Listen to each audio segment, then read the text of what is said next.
Roopkala, shop number 9, Vastupal apartment near Shrinath ice cream, Dadangwad टेकरो opposite Sayaji library, Navsari. MDF chocolate depot, shop number 1, crystal apartment besides Canara bank, Sindhi camp road, Navsari. Mangaldeep TVS, national highway number 8 near Meera doors, Kabilpor, Navsari. विश्वसनीय दागीनाનું વિશ્વાસપાત્ર સ્થળ Soni Ranchhodbhai and sons jewellers, Patvaseri, Navsari. Parekh brothers jewellers, opposite Hanuman temple, મોટા બજાર, Navsari. Akshar vision arena, shop number 8, Shantinath complex, Shantadevi road, Navsari.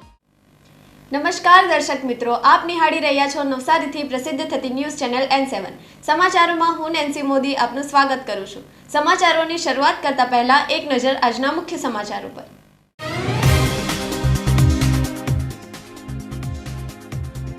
Valsad દરિયામાં ફસાયેલી કૃષ્ણપુરની બોટમાં 9 માછીમારોનું સફળ rescue.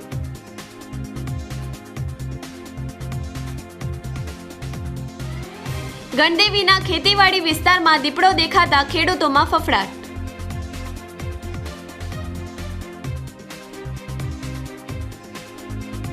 Navsari મહાનગરપાલિકા દ્વારા શહેરના માર્ગ ઉપર હટાવાયેલા દબાણો।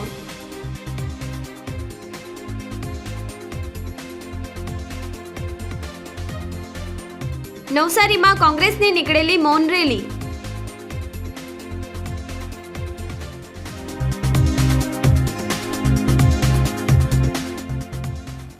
ધોલાઈ બંદર નજીક મધદરિયે એન્જિન ફેલ થતાં એક બોટ ફસાઈ ગઈ હતી। હેલિકોપ્ટરની મદદથી રેસ્ક્યુ કરી તમામ 9 માછીમારોના જીવ બચાવાયા હતા। નવસારીના જલાલપોરના ધોલાઈ બંદર નજીક મધદરિયે 9 માછીમારો સાથેની એક બોટ ફસાઈ ગઈ હતી। કૃષ્ણપુર ગામેથી વલસાડ થઈને ઓખા તરફ જવા નીકળેલી જયમાલા નામની ફિશિંગ બોટ ધોલાઈ બંદરથી આશરે 2.5 નોટિકલ માઇલ દૂર પહોંચતા તેનું એન્જિન અચાનક બંધ પડી ગયું હતું। દરિયામાં માટીના ઢગલામાં બોટ ફસાઈ જતા અને તેમાં પાણી ભરાવા લાગતા તમામ 9 માછીમારોના જીવ જોખમમાં મુકાયા હતા। સમગ્ર ઘટનાની જાણ થતાં જ જિલ્લા વહીવટી તંત્ર, ડિઝાસ્ટર કંટ્રોલ રૂમ અને કોસ્ટગાર્ડે સંયુક્ત ઓપરેશન હાથ ધરીને તમામને હેલિકોપ્ટર મારફતે સુરક્ષિત બહાર કાઢ્યા હતા। દરિયામાં પાણી છીછરું હોવાના કારણે કોસ્ટગાર્ડની મોટી રેસ્ક્યુ બોટ ઘટના સ્થળ સુધી પહોંચી શકે તેમ ન હતી। પરિસ્થિતિની ગંભીરતા જોતા નવસારી કલેક્ટર મનીષ ગુરવાનીએ તાત્કાલિક કોસ્ટગાર્ડના DIG સાથે સંપર્ક કર્યો હતો। ત્યારબાદ કોસ્ટગાર્ડનું ચોપર બોલાવીને એરલિફ્ટિંગ શરૂ કરવામાં આવ્યું હતું। રેસ્ક્યુ કરાયેલા લોકો પૈકી 3 માછીમારોને વલસાડના દાંડી કિનારે અને અન્ય 6 લોકોને કોસ્ટગાર્ડના બેઝ પર સુરક્ષિત રીતે પહોંચાડવામાં આવ્યા હતા। બોટનું નામ જયમાલા છે ને બોટ 8 કિલોમીટર ચાલી ને એન્જિન પકડાઈ ગયું।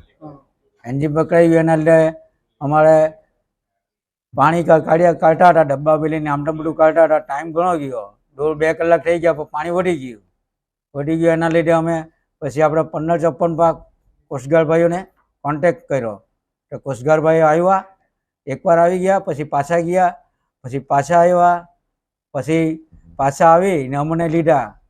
9 માણસ અમે સલામત છે, એટલે કોસ્ટગાર્ડ ભાઈઓની આભાર ખૂબ ખૂબ। आज भारतीय तटरक्षक वायु अवस्थान दमन को भारतीय मछली पकड़ने वाली बोट के संकट संदेश प्राप्त हुए। उस बोट में पिछले लगभग काफी घंटों से पानी में डूबे जाने की आशंका थी और उसमें डूबने का गंभीर खतरा उत्पन्न हो गया था। संकट संदेश प्राप्त होते ही भारतीय तटरक्षक वायु अवस्थान दमन द्वारा कार्रवाई करते हुए चेतक हेलीकॉप्टर को तत्काल रवाना किया गया।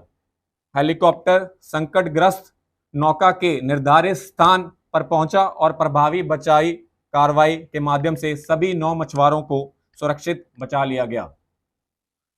बचाव के पश्चात सभी मछुआरों को भारतीय तटरक्षक वायु अवस्थान दमन लाया गया, जहां मछुआरों को प्राथमिक उपचार प्रदान किया गया। इसके उपरांत तीनों घायल मछुआरे को आवश्यक मेडिकल असिस्टेंस उपचार हेतु सरकारी अस्पताल भेजा गया। भारतीय तटरक्षक की तत्काल कार्रवाई से एक संभावित बड़ी समुद्री दुर्घटना को टाला गया। यह कार्रवाई समुद्र में जीवन की सुरक्षा तथा मछुआरों की सहायता के प्रति भारतीय तटरक्षक की अटूट प्रतिबद्धता को दर्शाती है। जय हिंद, थैंक यू। નવસારી જિલ્લાના ગણદેવી તાલુકામાં વન્ય પ્રાણીઓની અવરજવર વધી રહી છે. કછોલી અને અંચેલી ગામ વચ્ચેના વાડી વિસ્તારમાં ધોળા દિવસે દીપડો દેખાયો હતો. ખેતી કામ કરતા ખેડૂતો અને મજૂરોએ દીપડાને જોતા ફફડાટ ફેલાયો હતો. સ્થાનિક ખેડૂતોના જણાવ્યા અનુસાર છેલ્લા 3 દિવસથી કછોલી અને અંચેલી ગામના સરહદી વાડી વિસ્તારમાં દીપડાની નિયમિત અવરજવર જોવા મળી રહી છે. દીપડાને ધોળા દિવસે ફરતો જોઈ ખેડૂતો ખેતરમાં કામ કરવા જતા ડરી રહ્યા છે. હાલ ચીકુ અને શેરડીની સિઝન ચાલી રહી છે, ત્યારે મજૂરો પણ વાડીમાં આવવાનો ઇનકાર કરી રહ્યા છે. આના કારણે ખેતીના કામકાજ પર સીધી અસર પડી રહી છે. દીપડાની સતત હાજરીથી કોઈ અનિચ્છનીય ઘટના કે પશુઓ પર હુમલો ન થાય તે માટે ગ્રામજનો અને ખેડૂતોએ તાત્કાલિક વન વિભાગને જાણ કરી છે. ખેડૂત આગેવાનોએ વન વિભાગને પત્ર પાઠવી આ વિસ્તારમાં તાત્કાલિક પાંજરું મૂકી દીપડાને પકડવાની માંગ કરી છે. વન વિભાગ દ્વારા આ મામલે પેટ્રોલિંગ હાથ ધરવામાં આવ્યું છે અને આગળની કાર્યવાહી શરૂ કરવામાં આવી હોવાનું જાણવા મળ્યું છે. નવસારી મહાનગરપાલિકા દ્વારા ટીપીના રોડને નડતરરૂપ દબાણો તોડવાની શરૂઆત કરવામાં આવી છે. કોન્વેન્ટ સ્કૂલની બાજુમાં 18 મીટર પહોળા માર્ગમાં અવરોધરૂપ દિવાલ તોડી પાડવામાં આવી હતી. દબાણ હટાવવાની કામગીરી દરમિયાન સ્થાનિકોએ તંત્રની કામગીરી ઉપર પ્રશ્નો પણ ઉઠાવ્યા હતા. નવસારી મહાનગરપાલિકા દ્વારા લુન્સીકુઈ રોડથી તિગરા હનુમાનજી મંદિર તરફ જતા માર્ગને પહોળો કરવાની કામગીરીનો પ્રારંભ કરવામાં આવ્યો હતો. કોન્વેન્ટ સ્કૂલથી જમાલપુર તરફ જતો માર્ગ 18 મીટર પહોળો હોય. માર્ગની બંને તરફ જે દબાણો છે તેને તોડી નાખવા માટેની નોટિસ આપવામાં આવી હતી. નોટિસ બાદ માર્ગ અવરોધરૂપ દબાણના ભાગને નિશાન કરવામાં આવ્યા. ત્યારબાદ મહાનગરપાલિકાના ટાઉન પ્લાનિંગનો સ્ટાફ કોન્વેન્ટ સ્કૂલથી બાજુમાં આવેલ પ્રજા ક્લિનિકની નડતરરૂપ દિવાલ તોડવા માટે પહોંચ્યા હતા. ડોક્ટર સૌરભ મહેતાની પ્રજા ક્લિનિકની દિવાલ ઉપર મહાનગરપાલિકાનું બુલડોઝર ફરી વળ્યું હતું. મહાનગરપાલિકાના મેયર અશોક ધોરાજીયા અને કારોબારી અધ્યક્ષ મુકેશ અગ્રવાલ સહિત ટાઉન પ્લાનિંગના અધિકારીઓની ઉપસ્થિતિમાં નડતરરૂપ દિવાલ તોડવામાં આવી હતી.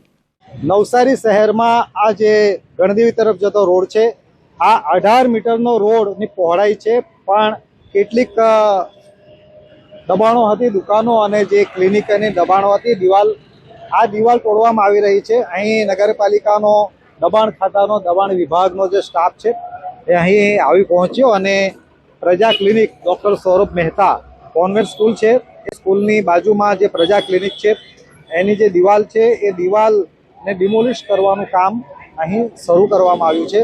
અને આ લુન્સુકુઈથી સીધો રોડ જમાલપુર તરફ એટલે કે ગણદેવી રોડ કહેવાય. હવે આ રોડ 18 મીટરનો છે, પણ 18 મીટરની પહોળાઈમાં જે નડતરરૂપ દિવાલો છે એ દિવાલોને તોડવાનું કામ અહીં મહાનગરપાલિકા દ્વારા શરૂ કરવામાં આવ્યું છે.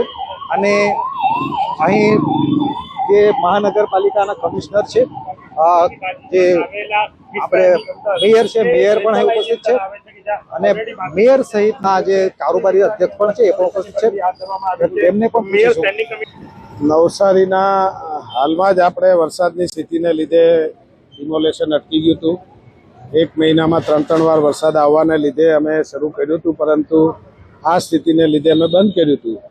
હવે નવસારીના જે મુખ્ય માર્ગો છે એ તમામ મુખ્ય માર્ગો પર અમે ડિટેલમાં એ લોકોને જઈને કહી દીધું છે, નોટિસો આપી દીધી છે, માર્કિંગ કરી દીધું છે અને માર્કિંગ મુજબ અગાઉથી જાણ કર્યું છે એ મુજબ આજે ડિમોલેશન શરૂ કર્યું છે.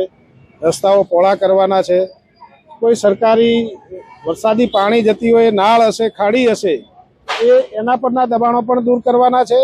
મુખ્ય રસ્તાઓ જ્યાં છે એ રસ્તા પર જે કોઈના દબાણો હશે એ પણ અમે અગાઉથી જે તે માલિકોને જાણ કર્યા પછી જ અમે આજે ડિમોલેશનની શરૂઆત કરી છે. સરકારી પ્રોપર્ટી હોય કે પ્રાઇવેટ પ્રોપર્ટી હોય, માનનીય મુખ્યમંત્રીશ્રીનો આદેશ છે આખા ગુજરાતમાં કે જ્યાં જ્યાં વરસાદી કાંસો દબાણમાં હોય એ તમામ કાંસને દબાણ દૂર કરીને એને ખુલ્લી કરવાની છે. અમારા ટાઉન પ્લાનિંગ ઓફિસર ચૌધરી સાહેબને અમે કહી દીધું છે કે આપણા નવસારીની અંદર જેટલી પણ ખાડીઓ છે એ ખાડીઓની માપણી કરીને એનું માર્કિંગ કરીને જે કોઈ દબાણ હશે, કોઈ પણનું હશે, સરકારી હશે તો સરકારની મંજૂરી લઈને એ દબાણ બધા દૂર કરવામાં આવશે. એથી કરીને આ જે 18 મીટરનો રોડ છે એનું માર્કિંગ અહીં જોઈ શકાય છે. આ ગોકુળ નિવાસ સોસાયટી છે એનું માર્કિંગ અહીં કરવામાં આવ્યું છે. આ જે દિવાલ છે એ દિવાલ અહીંથી તોડી નાખવામાં આવશે અને જમાલપુરમાં જે હનુમાનજી મંદિર છે એ હનુમાનજી મંદિર સુધી જે પણ નડતરરૂપ દિવાલો છે એ તમામ નડતરરૂપ દિવાલોને આ મહાનગરપાલિકા દ્વારા અહીં ડિમોલિશ કરવાની કામગીરી કરવામાં આવી રહી છે. અને ખાસ કરીને વિશેષ જે કાંસ છે, કુદરતી કાંસ, ખાડી, જે વરસાદી પાણીના નિકાલ માટે કુદરતી કાંસ છે, એને એ જે દબાણ થયું છે ખાડી ઉપર, એ દબાણ પણ તોડવા માટેની કાર્યવાહી માટેની નોટિસો આપવામાં આવી છે. વિવિધ સોસાયટીઓ છે, એપાર્ટમેન્ટો છે, જેની દિવાલો ખાડીને અડીને છે. 9 મીટર છોડીને બાંધકામ કરવું જોઈએ. એ પ્રકારની ખાડીનો જે દબાણ હોય એ તમામ ખાડીના દબાણો દૂર કરવાની પણ નોટિસો ફટકારવામાં આવી છે. આ ડિમોલિશનની કામગીરી દરમિયાન સ્થાનિકો અને મહાનગરપાલિકાના શાસકો આમને સામને આવી ગયા હતા. સ્થાનિકોનો આક્ષેપ હતો કે એક જ દિવસમાં માર્કિંગ કરી તાત્કાલિક દિવાલ તોડવાની કામગીરી તદ્દન ખોટી છે. મિલકત ધારકોને કોઈ પણ પ્રકારનો સમય આપ્યો નહીં અને સીધા બુલડોઝર નહીં સાથે આવી દિવાલો તોડી મિલકતને નુકસાન પહોંચાડી રહ્યા છે. સ્થાનિક પારસી અગ્રણી અને મેયર અશોક ધોરાજીયા વચ્ચે શાબ્દિક યુદ્ધ ચાલ્યું હતું. સ્થાનિકોએ મહાનગરપાલિકાની મનમાની સામે વિરોધ વ્યક્ત કર્યો હતો. અહીં કેટલાક સ્થાનિકો પણ ઉપસ્થિત છે, એમને પણ પૂછીશું કે આ ડિમોલેશન વિશે શું કહેશો? ડિમોલેશન અમે સ્વૈચ્છિક કરવા માટે તૈયાર જ હતા અને એમને કીધેલું હતું કે તમે અમને લાઈન દોરી મારી આપો. હવે એમને લાઈન દોરી હજી 2 દિવસ પહેલા જ લાલ લાઈન મારી ગયા છે, બરાબર છે. તો અને ત્યારબાદ હજી 2-3 દિવસમાં એ લોકો આવી ગયા. આવી રીતના આ નુકસાન અમારું થાય છે. અમે તો જાતે સ્વૈચ્છિક કરી આપવા માટે તૈયાર જ હતા. તો પછી કેમ હવે અત્યારના ઉતાવળ? નોટિસ આપેલી હતી તે વખતે એમણે એમ કીધેલું કે બધા અમે લોકો, હું ને ડોક્ટર સાહેબ મળવા ગયા હતા નગરપાલિકામાં પ્રતિકભાઈ ચૌધરીને, ને એમને અમે કીધેલું હતું કે તમે અમને લાઈન દોરી કરી આપો કે કેટલું જાય છે. અને લાઈન દોરી હજી 2 દિવસ પહેલા જ મારી છે અને તરત તોડવા માટે આવી ગયા. તો અમને જણાવવું જોઈએ ને કે અમે તોડી નાખો તમે તાત્કાલિક. તો અમે જાતે આ નુકસાન તો નહીં થશે ને? આટલું બધું નુકસાન થયું છે. ત્યારે સ્થાનિકોનો પણ આરોપ છે કે નોટિસ 2 દિવસ પહેલા જ મળી છે અને તાત્કાલિક તોડવા માટે આવી ગયા છે. લાઈન દોરી આપ્યા બાદ તોડવા માટે આવી ગયા છે અને જે નુકસાન છે કોણ ભોગવશે એ પ્રકારનો પ્રશ્ન પણ અહીં સ્થાનિકો ઉઠાવી રહ્યા છે. હલ્દાનીમાં કોંગ્રેસના અધ્યક્ષનું અપમાનના વિરોધમાં નવસારી શહેર જિલ્લા કોંગ્રેસ દ્વારા મૌન રેલી યોજાઈ હતી. નવસારીના કોંગ્રેસીઓએ ભાજપના કાર્યકરોની ઝાટકણી કાઢી હતી. હલ્દાનીમાં કોંગ્રેસના રાષ્ટ્રીય અધ્યક્ષ મલ્લિકા અર્જુન ખડગેનો એક જાહેર કાર્યક્રમ હતો. કોંગ્રેસનો જાહેર કાર્યક્રમ પૂર્ણ થયા બાદ ભાજપના કેટલાક કાર્યકરોએ કાર્યક્રમના સ્થળથી જળશુદ્ધિ કરી હવન યજ્ઞ કર્યો હતો, જેને લઈને હવે સમગ્ર દેશભરમાં જાતિવાદી રાજકારણ ખેલાઈ રહ્યું છે. કોંગ્રેસ અધ્યક્ષ મલ્લિકા અર્જુન ખડગે અનુસૂચિત જાતિના હોય. કોંગ્રેસ દ્વારા સીધો જ આક્ષેપ કરવામાં આવ્યો છે કે દેશમાં SC, ST, OBC સમાજના લોકોને ધિક્કારવાની રાજનીતિ ચાલે છે. નવસારી શહેર કોંગ્રેસ અને જિલ્લા કોંગ્રેસના પ્રમુખ સહિતના અગ્રણીઓએ જાતિવાદી માનસિકતા ઉપર પ્રહારો કર્યા હતા. કોંગ્રેસની મૌન રેલી જૂના થાણા ઇન્દિરા ગાંધી સર્કલથી લુન્સીકુઈ ડોક્ટર બાબા સાહેબ આંબેડકરની પ્રતિમા સુધી યોજાઈ હતી. હલ્દાનીમાં કોંગ્રેસના રાષ્ટ્રીય પ્રમુખ આદરણીય ખડગે સાહેબના સભા કાર્યક્રમ બાદ ભારતીય જનતા પાર્ટી અને મનુવાદી જાતિવાદી તત્વો દ્વારા જે કહેવાતું શુદ્ધિકરણનું કાર્ય કરવામાં આવ્યું છે તે એમની કટ્ટર અને નબળી માનસિકતા, નીચ માનસિકતા દર્શાવે છે. તેને અમે સખત શબ્દોમાં વખોડીએ છીએ.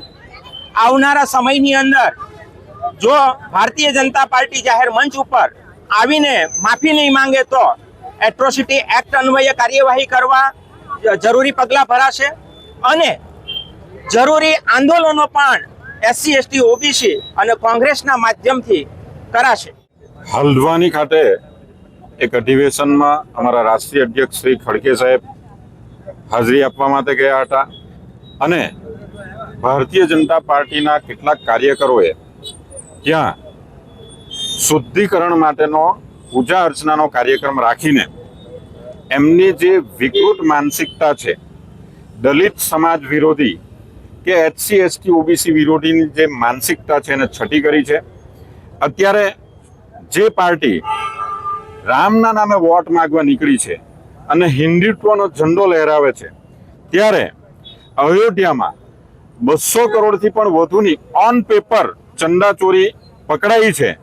એમના ચોર લોકોને પકડવાની વાત દૂર રહી, એમની માનસિકતા જેનું જે શુદ્ધિકરણ કરવું જોઈએ, શુદ્ધિકરણ કરવાની જગ્યાએ જ્યારે ખડગે સાહેબ દલિત સમાજના છે અને એમના દલિત સમાજનું જે અપમાન કરીને જે જગ્યાનું શુદ્ધિકરણ કરવા ગયા છે, એમણે ખરેખર એમની માનસિકતાનું શુદ્ધિકરણ કરવાની જરૂર છે.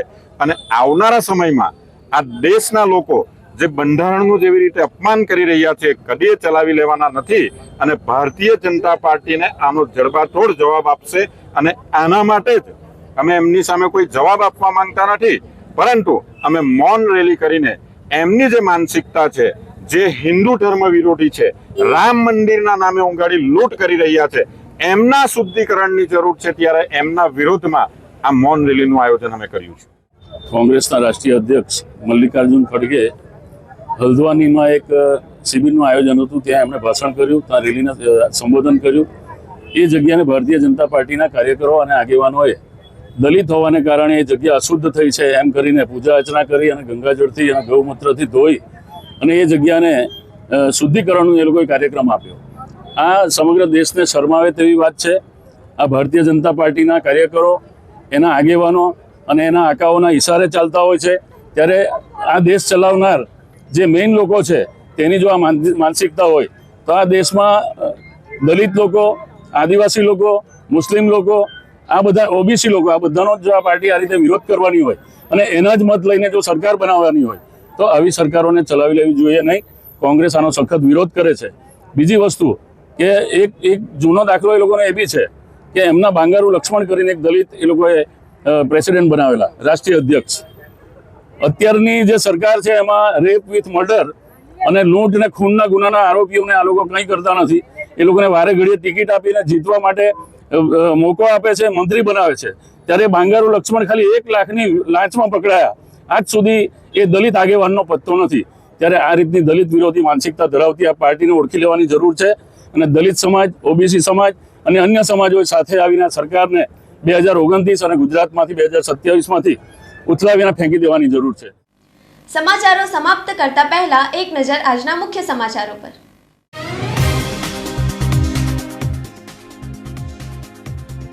વલસાડ દરિયામાં ફસાયેલી કૃષ્ણપુરની બોટમાં 9 માછીમારોનું સફળ રેસ્ક્યુ.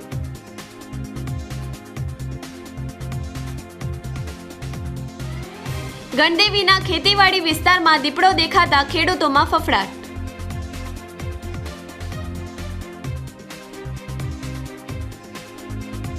નવસારી મહાનગરપાલિકા દ્વારા શહેરના માર્ગ ઉપર હટાવાયેલા દબાણો.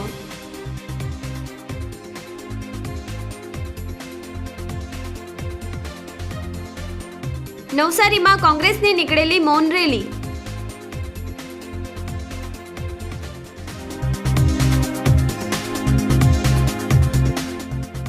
તો આ હતા આજના સમાચારો. બન્યા રહો અમારી સાથે અને જોતા રહો નવસારીથી પ્રસિદ્ધ થતી ન્યૂઝ ચેનલ N7. નમસ્કાર.